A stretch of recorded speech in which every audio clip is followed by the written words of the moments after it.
Bismillah, alhamdulillah, wassalatu wassalamu ala rasulillah wa ala alihi wa sahbihi wa man wala, amma ba'd. Assalamu alaikum wa rahmatullahi wa barakatuh, everybody. Welcome you all to our Ramadan session tonight. Today we are, completed 5 Ramadans, going into 6th Ramadan. Hopefully everybody's doing well and everybody's keeping safe, biiznillah. Today, we will continue our discussion in our journey of Quran. Today we're gonna look at an overview of some verses of Surah al-Maidah, Surah number 5 in the Quran. And Surah Maidah, it is one of later surah in the Quran, as many of you know, actually, and one of the verses in Surah Maidah at the very beginning, it is considered probably one of the last verses that was revealed, and maybe many of you know, right? Al-Yawma akmaltu lakum dinakum wa atmamtu alaykum ni'ma, right? So that's actually the where Allah said that we have completed a religion. So that verse, a very famous verse, that verse is in Surah Maidah. Today we have Brother Sinan with us to provide us the overview of the verses. Brother Sinan, you can do verses 109 to 120, right? So Brother Sinan will give us an overview of those verses, and then definitely our Qari Fouad, he will provide do the recitation of the verses. So with that, Brother Sinan, on to you.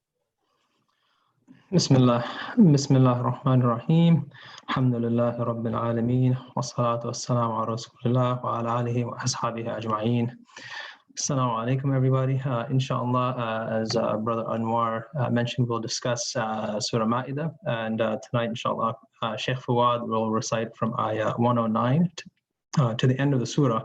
And as Brother Anwar mentioned, Surah Ma'idah is one of the last known surahs, one of the last surahs to be revealed. And in doing so, it has several different themes throughout it. When you read the kind of the rest of the surah, many of the points within it are with regards to basic rules, rules with regards to what foods are halal and haram and permitted, wudu, doing tayammum, what things are forbidden or allowed within the sanctity of the haram, breaking covenants. So lots of rules are actually from Surah Ma'idah. Punishment for stealing, all of that is within the surah. In addition to that, the surah discusses or addresses both Christians and Jews directly and indirectly.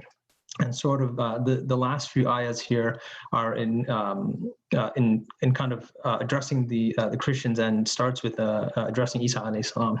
So Allah sets the stage on the Day of Judgment, and He has all the prophets lined up, and He's asking each of them how their people, the people they were sent to, responded to their message. And he asks Isa alayhi salam, how did his people respond to his message? And then he reminds Isa alayhi salam of all the mercies and all the miracles he was able to perform by the will of Allah. He goes over, Isa alayhi salam was taught the Torah and the Injil. He was given the ability by the will of Allah to speak as a child, to cure leprosy, to give vision to the blind, to raise the dead to life, all by the will of Allah. And Isa alayhi salam is reminded of all of these favors that Allah had given him. And then Allah subhanahu wa ta'ala transitions to discuss actually what the surah's title, al-Maidah.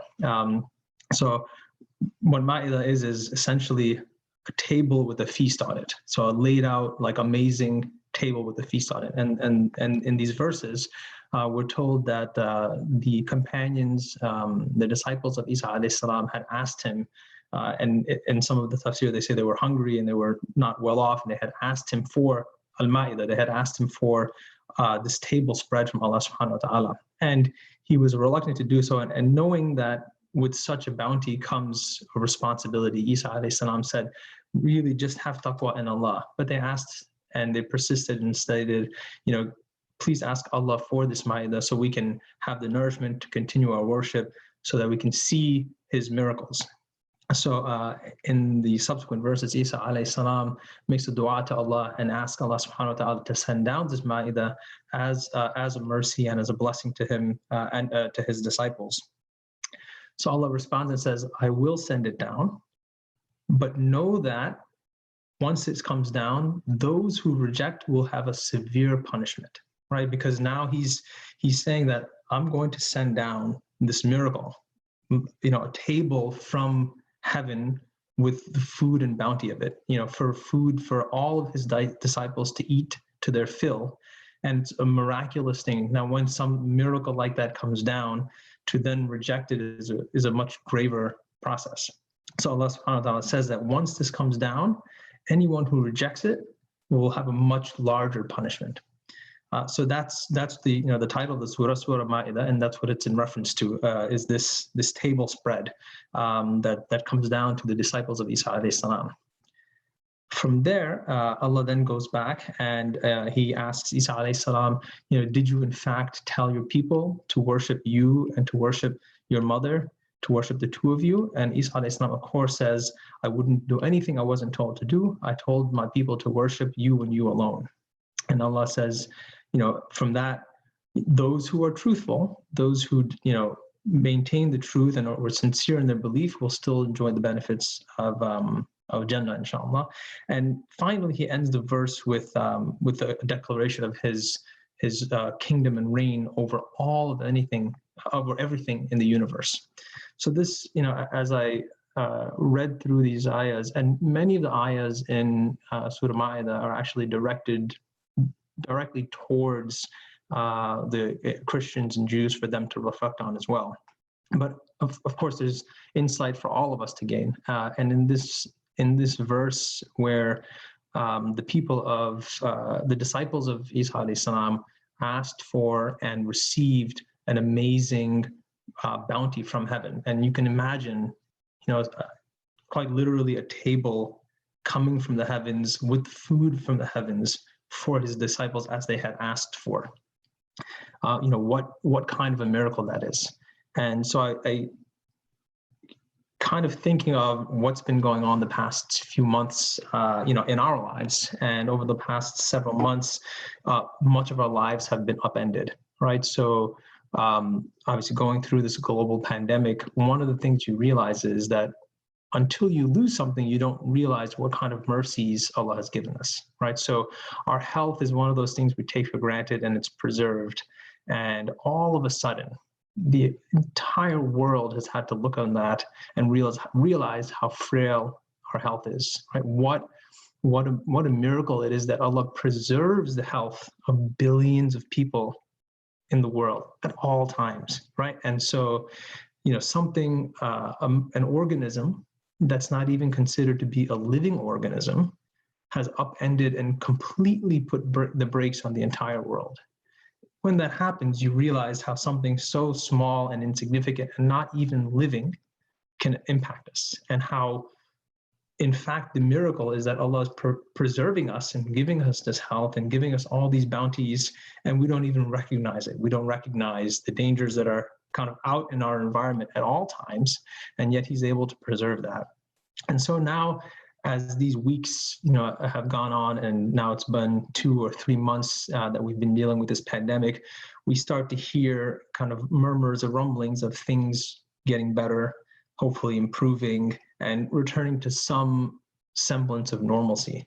And the fear, the thing that we have to be cognizant of is to not make the mistake of those in the past, right? So those people who were given blessings and mercy and miracles, and as those things are now we realized what our health is worth and what blessings are in it. And as we go back to normal, do we forget about all the protection that Allah has given us? I think many of us were in the situation where for many weeks and continue, we make dua for ourselves and for those around us and for those who are ill, such sincere dua when we're sick. When that goes back to normal, we have to be cautious as to not forget that, not forget the mercy and the blessings that Allah has given us. And almost in a seamless transition for us at this time, Allah's kind of blessed us to go from this pandemic right into Ramadan, right? So we've gone from, really a low point in our life, in our lifetime, to the highlight of our year. And in Ramadan, in fact, we celebrate one of the greatest miracles, sort of a continued and living miracle that Allah subhanahu wa ta'ala has provided for us. So now we kind of gone from the absence of harm in our health to illness, and now to seeing a physical mercy or miracle that Allah has provided humanity, right? That He's given to the Prophet ﷺ, who carried that revelation delivered to us and has been protected for hundreds of years now, right? That in and of itself is a miracle. And it's amazing that we have this miracle on our bookshelves, in our hearts, able to listen to Sheikh Fouad recite those verses to us. So we have to kind of take that caution, take the warning in these verses, and appreciate what we have. And it's amazing that we can enter Ramadan after seeing this kind of transition from health to illness, and inshallah back into health for the entire world. And now we're in the month where we can celebrate, focus on, study, remember, return to the Quran. So inshallah, I think with that, those are the reflections that I had from reading these verses in Surah Maidah. Inshallah, the best part of the evening now, we'll turn to Sheikh Fouad to have those words penetrate our hearts, inshallah. Assalamu alaikum. Jazakallah khair. Assalam. Sheikh Fouad, we're ready for a recitation, inshallah.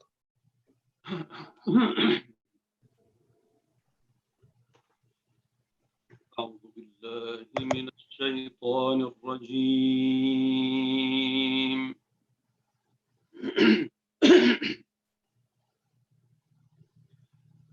بسم الله الرحمن الرحيم.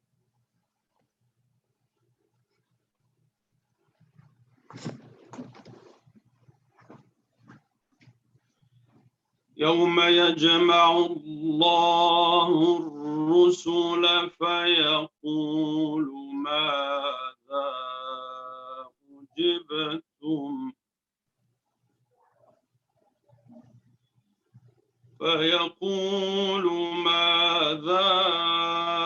أجبتم قالوا لا علم لنا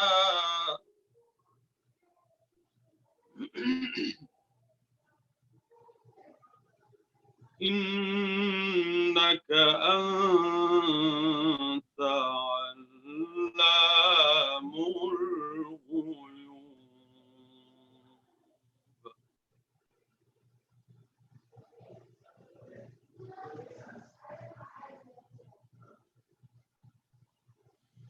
يوم يجمع الله الرسل فيقول ماذا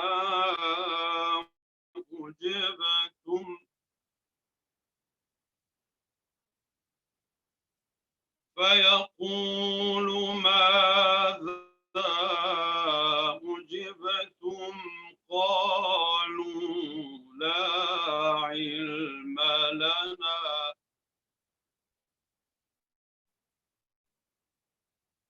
إنك أنت علام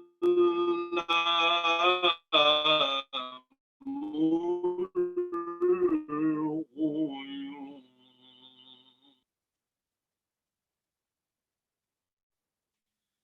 إذ قال الله يا عيسى ابن مريم اذكر نعمتي عليك وعلى والدتك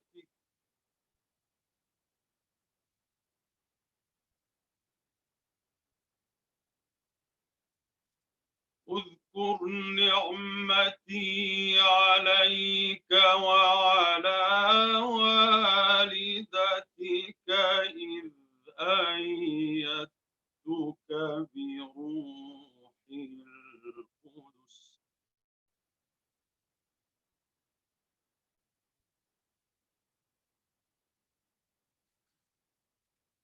تكلم الناس في المهد وكهلا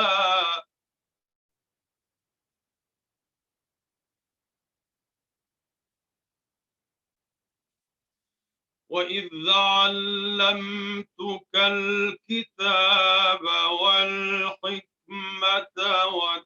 والتوراة والإنجيل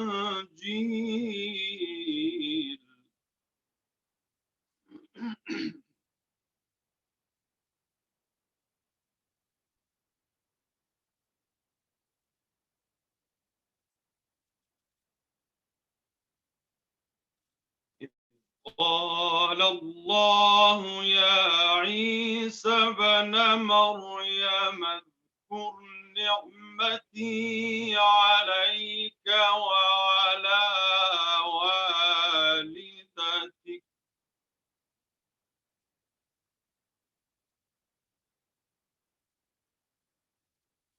اذكر نعمتي عليك وعلى والدتك إذ أيدتك بروح القدس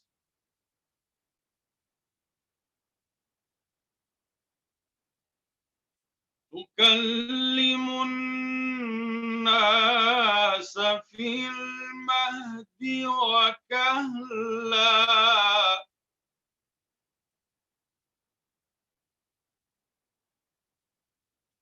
وإذ علمتك الكتاب والحكمة والتوراة والإنجيل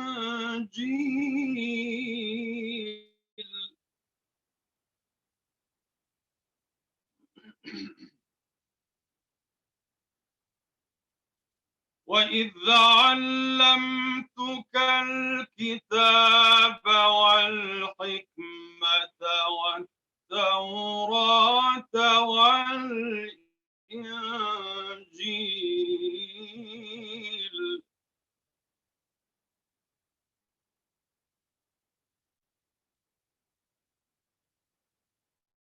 وإذ تخلق من الطين كهيئة الطير بإذني فتنفخ فيها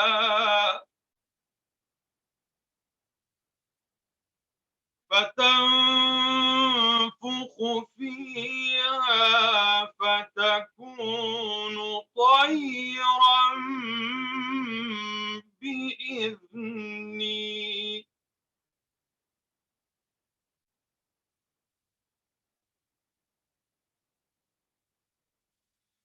وتبرئ الأكمه والأبرص بإذني وإذ تخرج الموتى بإذني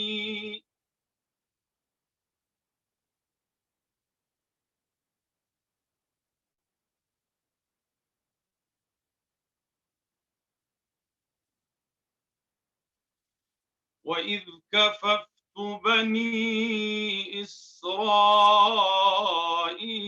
عنك إذ جئتهم بالبينات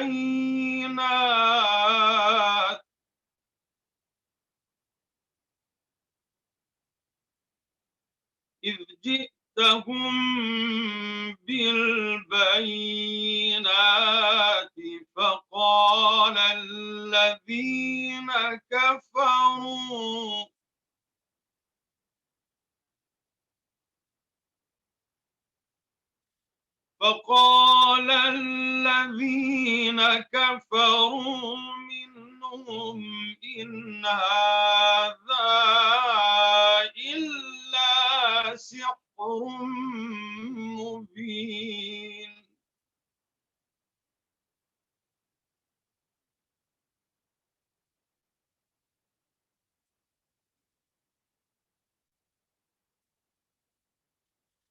وإذ أوحيت إلى الحواريين أن آمنوا بي وبرسولي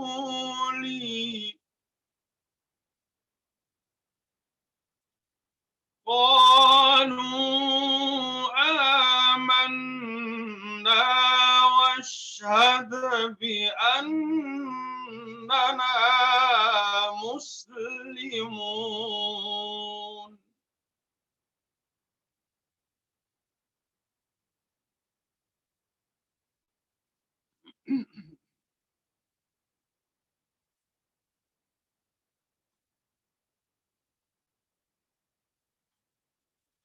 وإذ أوحيت إلى الحواريين أن آمنوا بي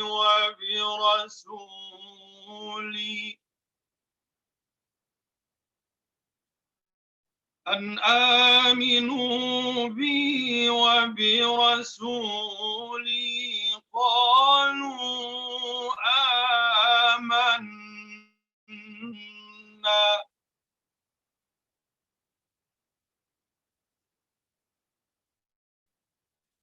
قالوا آمنا واشهد بأننا مسلمون.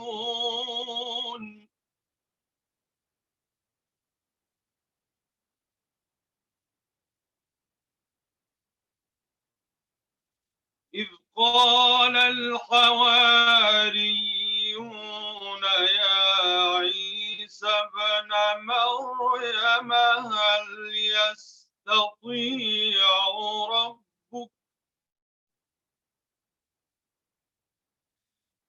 يستطيع ربك أن ينزل علينا مائدة من السماء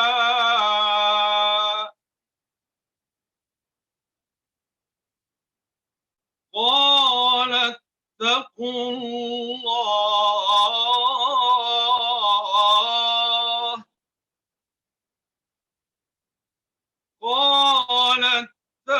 الله إن كنتم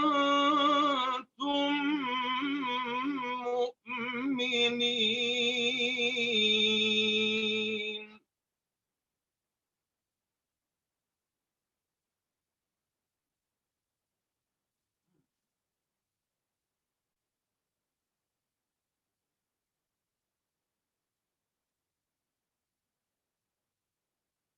قالوا نريد أن نأكل منها وتطمئن قلوبنا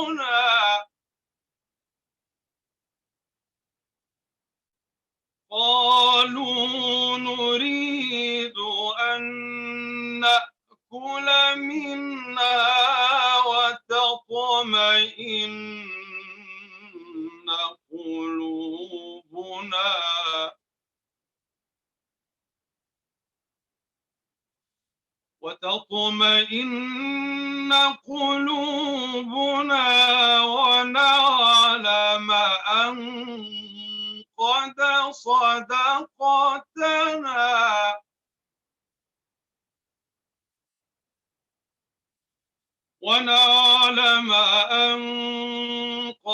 صدقتنا ونكون عليها من الشاهدين.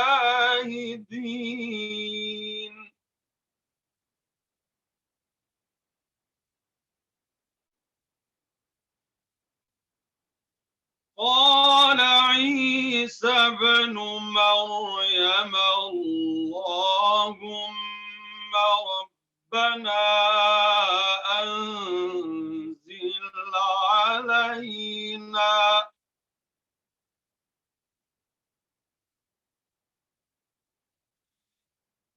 اللهم ربنا أنزل علينا مائدة من السماء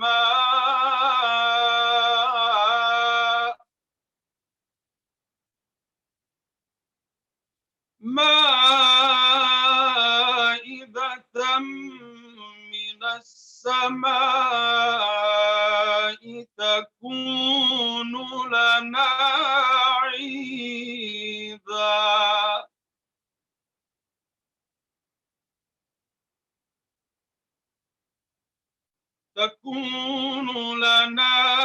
عيدا لأولنا وآخرنا وآية منك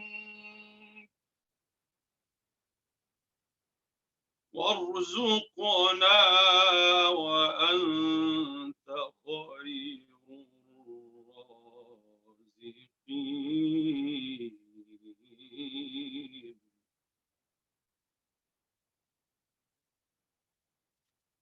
قال الله إني منزلها عليكم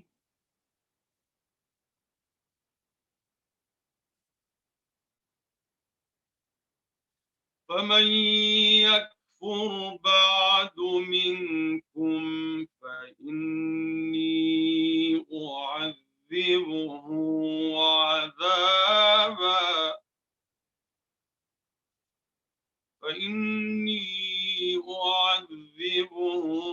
عذابا لا أعذبه أحدا من العالمين.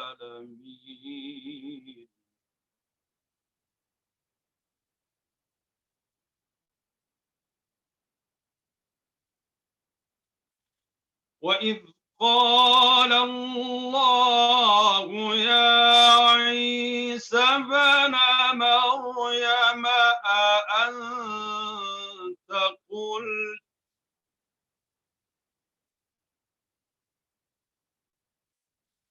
أأنت قلت للناس اتخذوني وأمي إلهين من دون الله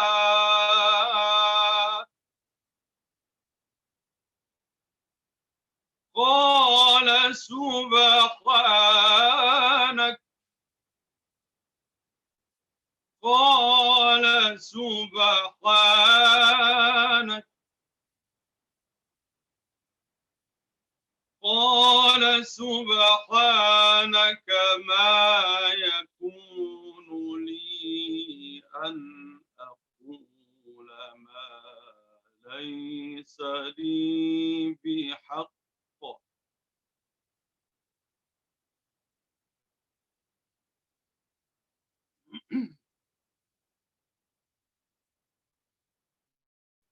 إن كنت قلته فقد علمته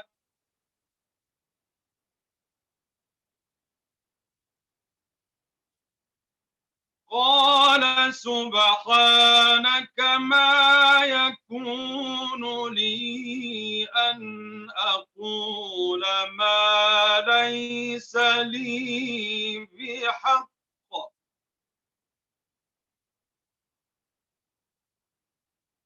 إن كنت قلته فقد علمته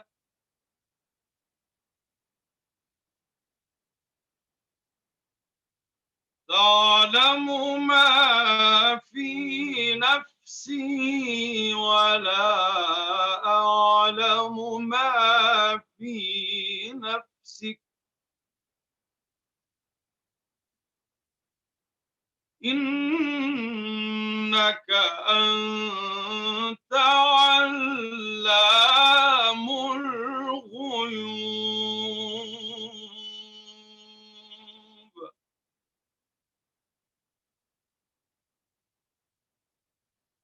تعلم ما في نفسي ولا أعلم ما في نفسك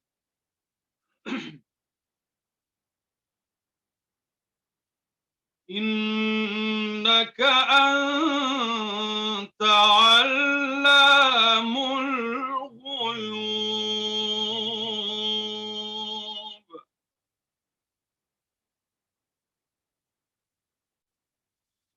ما قلت لهم إلا ما أمرتني به أن اعبدوا الله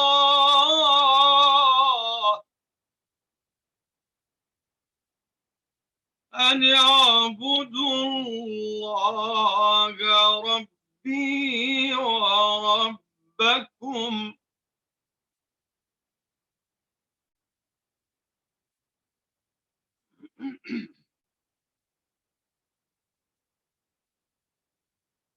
وكنت عليهم شهيدا ما دمت فيهم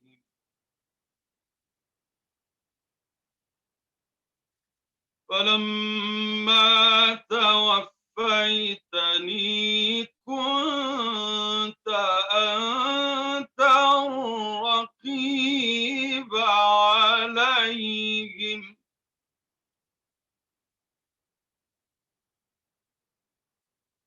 وأنت على كل شيء شهيد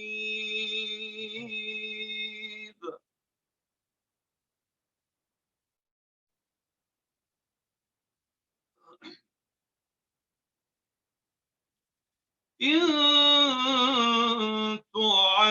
تعذبهم فإنهم عبادك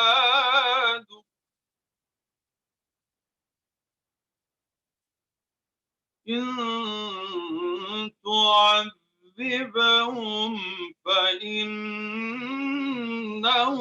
عبادك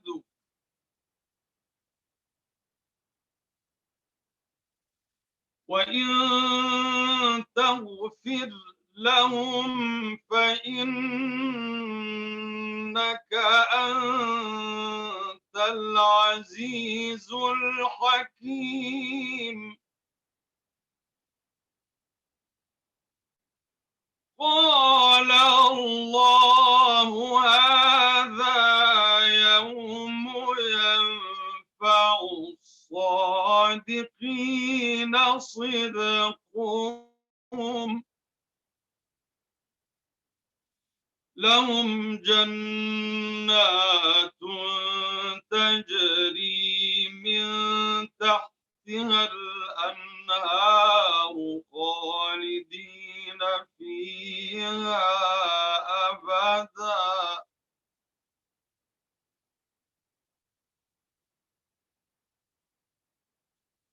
قال الله هذا يوم ينفع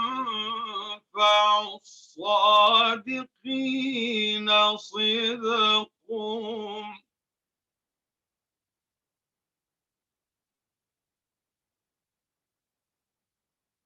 لهم جنات تجري من تحتها الأنهار خالدين فيها أبدا رضي الله عنهم ورضوا عنه ذلك الفوز العظيم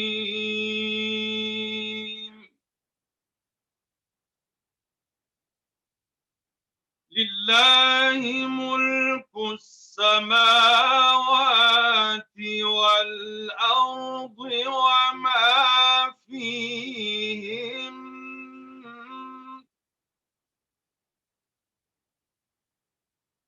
وهو على كل شيء قدير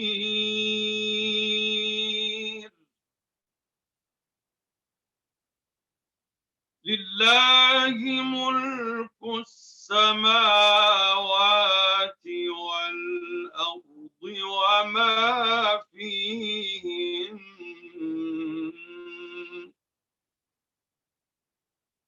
وهو على كل شيء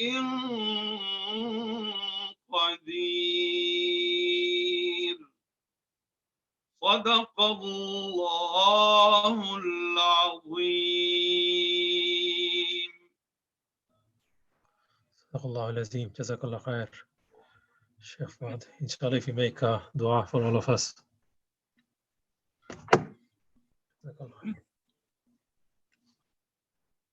الحمد لله رب العالمين، حمدا طاهرا طيبا مباركا فيه إلى يوم الدين، والصلاة والسلام على أشرف المرسلين سيدنا محمد وعلى آله وأصحابه أجمعين.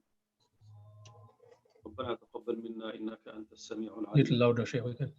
ربنا تقبل منا إنك أنت السميع العليم، وتب علينا يا مولانا إنك أنت التواب الرحيم، ونجنا برحمتك من كل كرب وهم وغم يا رب العالمين. اللهم ارفع مقتك وغضبك عنا، اللهم ارفع مقتك وغضبك عنا، اللهم ارفع مقتك وغضبك عنا، ولا تسلط علينا بذنوبنا من لا يخافك ولا يرحمنا. نستغفرك اللهم يا رب من كل ذنب وخطيئة ونتوب إليك. نستغفرك اللهم من كل ذنب وخطيئة ونتوب إليك. نستغفرك اللهم من كل ذنب وخطيئة ونتوب إليك. ونؤمن بك ونتوكل عليك، أنت الغني ونحن الفقراء إليك. اللهم هب لنا عملا صالحا يقربنا إليك. اللهم أحسن وقوفنا بين يديك. اللهم لا تخزنا ولا تفضحنا يوم العرض عليك. اللهم إنا نسألك إيمانا صادقا وقلبا خاشعا ولسانا ذاكرا وعملا متقبلا وجسدا على البلاء صابرا. اللهم إنا نسألك رضاك والجنة ونعوذ بك من سخطك والنار. اللهم ارفع مقتك وغضبك عنا، ولا تسلط علينا بذنوبنا من لا يخافك ولا يرحمنا. اللهم اجعلنا يا مولانا في شهرنا هذا وفي ليلتنا هذه من عتقائك من النار، واجعلنا من السعداء الفائزين المقبولين، واجعلنا من الذين تجري من تحتهم الأنهار في جنات النعيم، دعواهم فيها سبحانك اللهم وتحيتهم فيها سلام، وآخر دعواهم أن الحمد لله رب العالمين. اللهم احفظ بلاد المسلمين من كل مكروه وسوء. اللهم احفظ بلاد المسلمين من كل مكروه وسوء. اللهم احفظ بلاد المسلمين من كل مكروه وسوء. اللهم أحقن دماء المسلمين. اللهم أحقن دماء المسلمين. اللهم أحقن دماء المسلمين. اللهم رد الناس إلى الحق والعدل، واهدهم إلى صراطك المستقيم يا أكرم الأكرمين يا رب العالمين. اللهم تقبل صلاتنا وصيامنا وقيامنا وركوعنا وسجودنا. اللهم تقبل تلاوتنا واجعلها خالصة لوجهك الكريم يا رب العالمين. اللهم شفع فينا الصيام والقرآن. اللهم شفع فينا الصيام والقرآن. اللهم شفع فينا الصيام والقرآن يا رب العالمين. بسم الله الذي لا يضر مع اسمه شيء في الأرض ولا في السماء وهو السميع العليم. بسم الله الذي لا يضر مع اسمه شيء في الأرض ولا في السماء وهو السميع العليم. بسم الله الذي لا يضر مع اسمه شيء في الأرض ولا في السماء وهو السميع العليم. نعوذ بكلمات الله التامات من شر ما خلق. نعوذ بكلمات الله التامات من شر ما خلق. نعوذ بكلمات الله التامات من شر ما خلق. الله خير حافظا وهو أرحم الراحمين. الله خير حافظا وهو أرحم الراحمين. الله خير حافظا وهو أرحم الراحمين. اللهم إنا نعوذ بك من الهم والحزن، ونعوذ بك من العجز والكسل، ونعوذ بك من الجبن والبخل، ونعوذ بك من غلبة الدين وقهر الرجال. اللهم أنت ربي لا إله إلا أنت، خلقتني وأنا عبدك، وأنا على عهدك ووعدك ما استطعت. أعوذ بك من شر ما صنعت. أبوء لك بنعمتك علي وأبوء بذنبي فاغفر لي فإنه لا يغفر الذنوب إلا أنت. وصلى الله وسلم وبارك على نبينا محمد وعلى آله وأصحابه أجمعين برحمتك يا أرحم الراحمين. جزاكم الله خيرا. Jazakallah khair, Sheikh. Thank you all for joining. Inshallah, tomorrow's session, we'll have Sheikh Yasir Fahmi join us at 9:30. So inshallah, we'll have our regular session. And at 9:30, Sheikh Yasir Fahmi will join us. He will give us a brief lecture, and we can have question and answer. You can ask your question over the chat, and we can definitely get it to Sheikh Yasir and have a more interactive discussion. So with that, I thank everybody for joining tonight's session. Thank you again. Sheikh Qassas, Fouad El Kassas, for joining us and making the dua. May Allah protect you. May Allah give you barakah. And thank you all for being on the session. Inshallah, see you again tomorrow, 9 p.m. Assalamu alaikum wa rahmatullahi. لا تنسوا صلاة التراويح قبل النوم. صلاة العشاء صلاة التراويح إن شاء الله. جزاك الله خير. سبحان ربك رب العزة عما يصفون وسلام على المرسلين والحمد لله رب العالمين. جزاكم الله خيرا.